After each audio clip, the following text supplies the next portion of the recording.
Okay, welcome to my next feature, and we have a gentleman, Mike Nocito. Welcome to the show, and Thank you.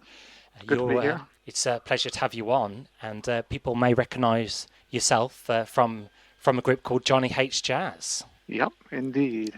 And I wanted to commence the interview by asking my first question: Were you born into a musical family? I actually was. My mother was a singer in a close harmony group, sort of the Beverly Sisters type thing. She was born in the 20s. So in the 40s, I think she entertained the troupe somewhat. So she did radio shows. So there was an element of music in the family. But of course, when I was born, my mother was just a mother then. So Yeah. she wasn't still a singer. But so I think that possibly that's what it was. Lovely. And where did the inspiration of finding the name for Johnny H. Jazz for the band come from? And Was that I was just going to ask additional to that. And did the man in question, Johnny, did he actually hate jazz, whoever he was? Yeah, I mean, anyone who sort of knows Johnny Hates Jazz well has probably heard the story tons, but it's a genuine. Johnny is actually my brother-in-law, and lots of people were around at his house, my sister's house, and somebody put a Dave Brubeck record. In fact, it was Take Five. Everybody knows that famous record. And John went over and took the record off and snapped it over his knee. And somebody in the room said, "Oh, Johnny Hates Jazz." And I remember hearing it and thinking, "Oh, that's fun. That's kind of."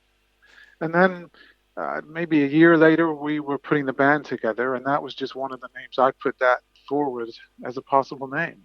And everybody, it's a good name because it's quite controversial. The word hate Yeah. it's not a, in fact, back then, when we told everyone what the name was going to be, there was a guy from EMI in the States that visited the studio, and he was a big jazz fan. He was quite offended. Yeah.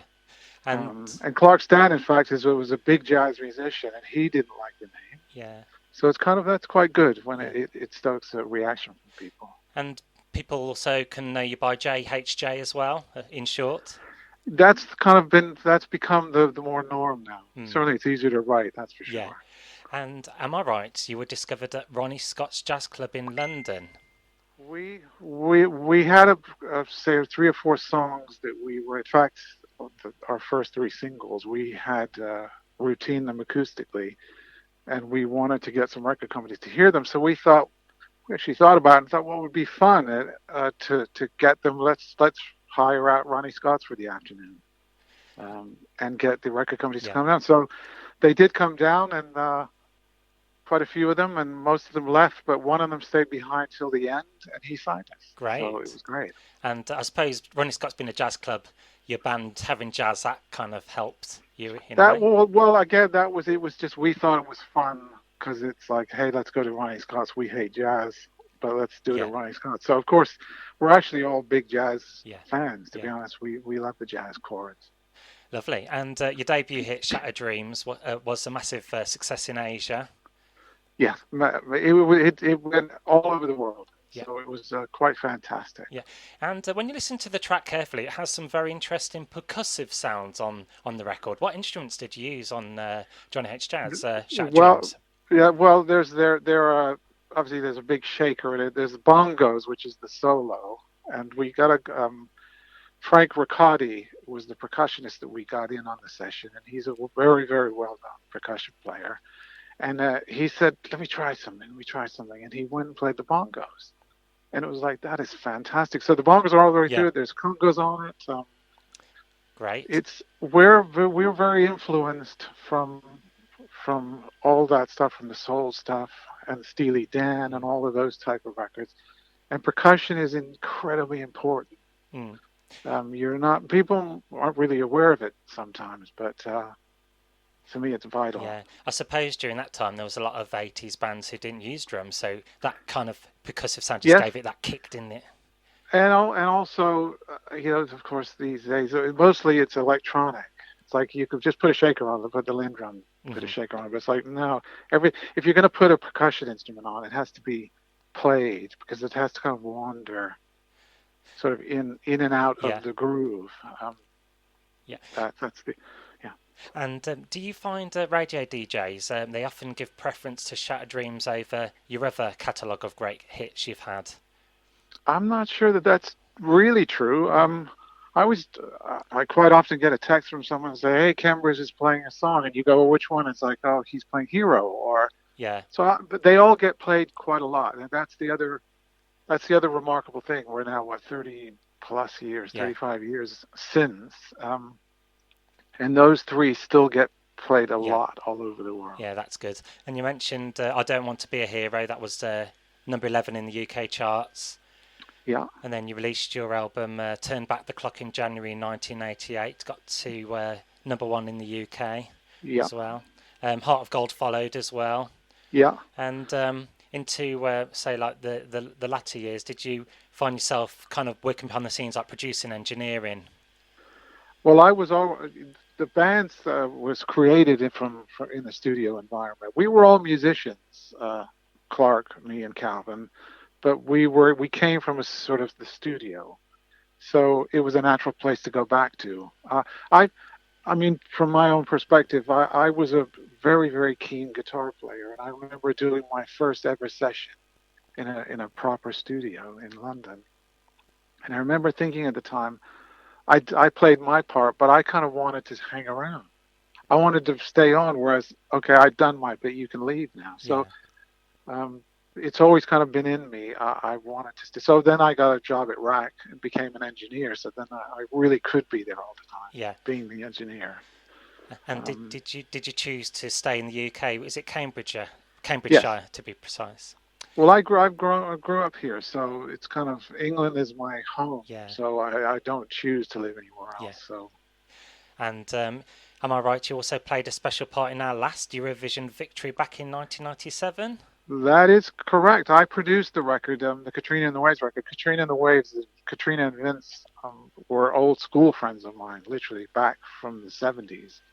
And I know, and Alex and Kim, I've known the band for a long time, and they had this demo of a song, and it kind of got to a point where it was sort of accepted. It was going to be one of a bunch of songs.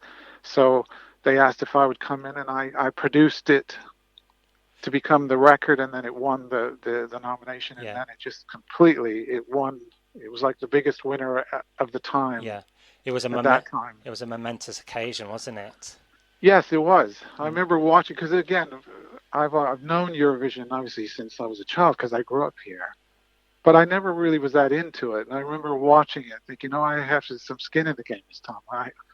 I have one of the I'm involved in one of the records," and that was kind of a different experience yeah, too, watching it not just hoping your country wins. yeah. It's like, so that was, yeah, that was fun. That's good. And to the new millennium, the 2000s, it saw you release another album with Clark. Was it Yeah, Magnetized? magnetized. Yeah. Yeah. And did that make you look at life a new perspective? Some of the lyrics kind of tell the story of like looking at life as you grow older, at a different Well, angle. we Clark and I hadn't spoken for 22 years, I think it was, because the band split up. We were only around for about a year, which is again another remarkable thing that the records have stayed, still on the radio for these last 30 years. So the band were only around, and then Clark left the band, and then 20 something years later, he called me up one day, and we just sort of got together occasionally, and then after a while, we thought, well, let's try to make another album, and that's the Magnetize album. Yeah, So some of the songs, Clark's the main songwriter, so the lyrics are his, and I know some of them talk about, yeah, some of the regrets perhaps of leaving the yeah. band, and And what experiences you have made you still create music to this very day? Last year you released a single called "The Spirit of Love." yes, And there was even a music video which featured pictures and videos from fans. yeah. If that was made, if we made the record, it was our kind of tribute. Where we were big Isley Brothers fans, and so it was a kind of our tribute to the Isley Brothers in a way. Clark and I thought we didn't actually plan to make another record, and then we kind of just started doing a few things, and then we thought, well, let's make a record that we actually just want to make. It's not going to do anything in the charts because we're not a chart act anymore. So let's just do a record that we like. And that was kind of a lot of our influences were from the Yeah. 70s. So we had we had played some shows in Tokyo and Osaka the year before last, and then lockdown happened, and Yeah. we had this record. So we thought, well, why don't we try to let's kind of cobble it together, and then another element can be pictures, asking fans to send in pictures and videos of themselves. You know, Nice. what do they think of? So it actually worked out really, really well. And finally, you have a new single out doing the rounds. It's called Greater Good. It's on the Yeah. Heritage charts as well, which is Yes. quite a prestigious charts at the moment. Yes. And like to tell the listener to check that your new catalogue of music out as well. Yeah. Yeah. We made an album this last year, Wide Awake, and we've had several singles already that have done very well on the Heritage chart. Greater Good is the latest one. Yeah, well that's It's good. just a very yeah, it's very. I find, of course, I would say this, but I think the album is very uplifting. Mm. We wanted to. It's not doom and gloom. It's very optimistic. The album, Mm-hmm. but it's talking about the times we're living in. So, and the greater good is, it's uplifting. Yeah, I find it. so it's topical but uplifting at the same time. Makes you feel good. I think so. Yeah, Yeah. great. Right, Mike Nocito, that concludes the interview. Thank you for reminiscing about your days in the band and bringing myself and the listener up to date to what you're doing now career-wise. It's been very interesting talking with you. You're Pleasure. very welcome. Thank you so much.